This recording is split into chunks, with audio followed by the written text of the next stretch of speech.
Alright mga idol, tatry natin ng ating JBT5 sound check.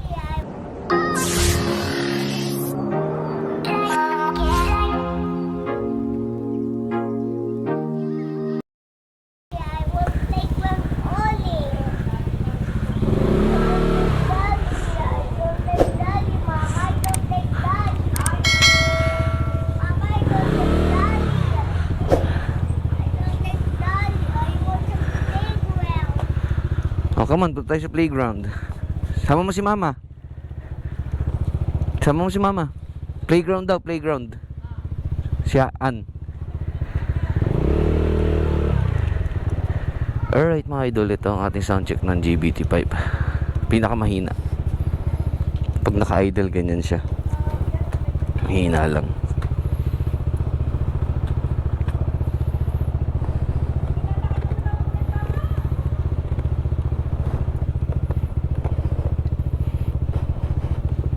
Alright, and mga idol, kasama ko si Arlo.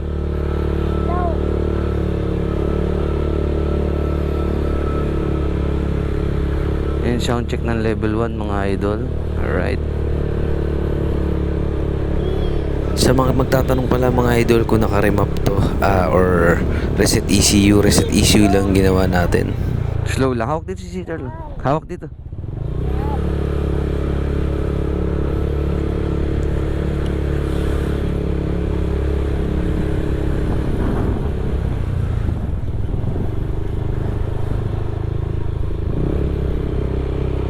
Ito medyo arangkahin natin konti. Ayan.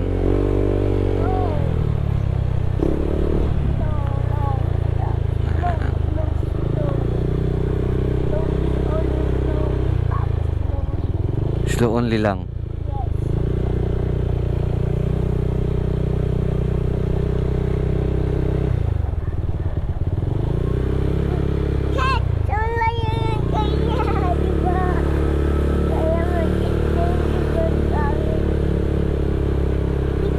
Diba? Ayan mga idol, tatry naman natin ngayon yung sound ng ating JBT B3 na malapitan. Ayan, pinakamahina at saka pinakamalakas na setup mga idol. Ito na pinakamahina ng mga idol.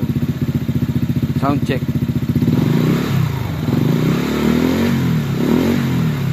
Basi lang siya, di ba?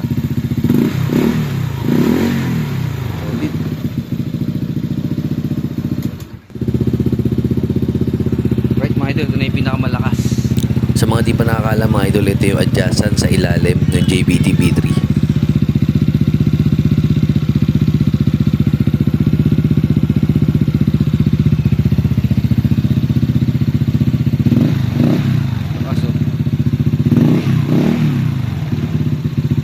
Sa napansin ko sa sound nito mga idol, base pa rin siya pero nagkaroon ng konting lutong. Ito naman yung sample mga idol, yung nasa highway na tayo. Ito rat-rat na talaga yung takbo nito, hindi na chill. Ito ako sa inyo.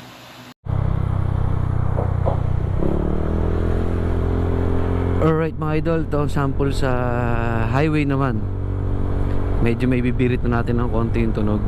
Ayan, takbong 50, ganito siya. Pinaka mahinang ano yan mga idol, sagad level 1 kung ano yun, base lang siya.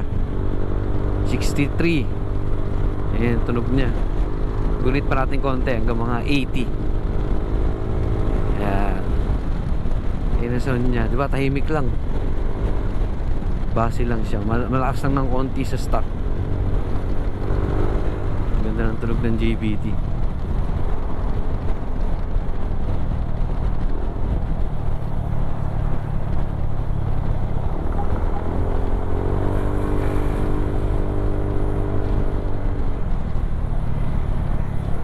Backtone, marinig yung backtone pag di na ako nakapiga.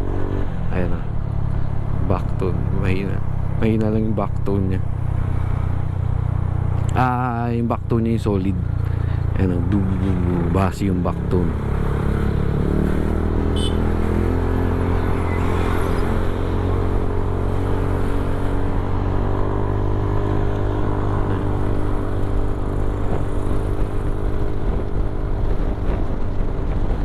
150. Smooth na smooth pa rin yung tunog ng tambucho. Backtone pagka hindi ka na nakapiga. Basi lang mga idol, solid.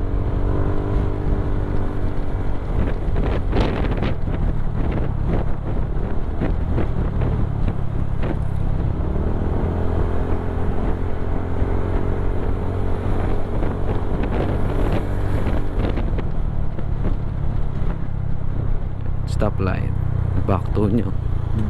Pag naman nakahinto, ayan lang siya. Ayan, tunog niya. Tahimik kapag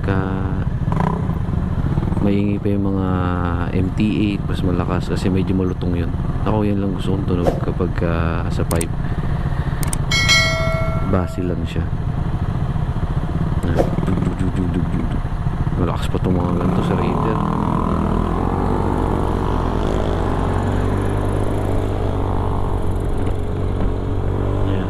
Ayan lang gusto kong tunog sa pipe.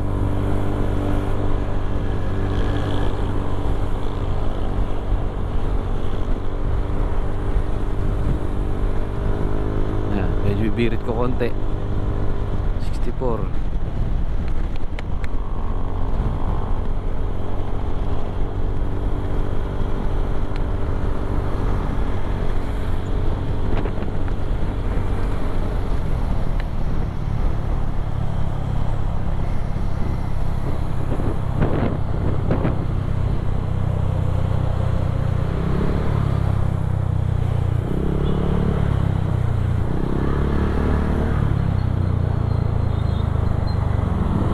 So ayun mga idol, shinare ko lang yung experience natin sa JBT B3 sa PCX 160 mga idol. Hindi ko alam kung tatagal sa atin to o gusto ko lang matry kasi hindi ko rin sure kung pagkapasado siya sa mga LTO yung ganung lakas.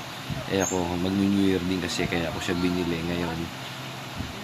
After New Year, depende sa akin kung ibebenta ko rin siya. Bili ko lang din naman siya ng second hand, sa akin kung ibebenta ko o i-stay ko. Tapos kung ipare-remap ko, depende na lang sa akin. Kasi yun yung medyo na sungaw ng konti yung takbo kumpara sa stock. Nawala yung hatak na gusto ko nung naka TSMP Type CBT tapos stock pipe.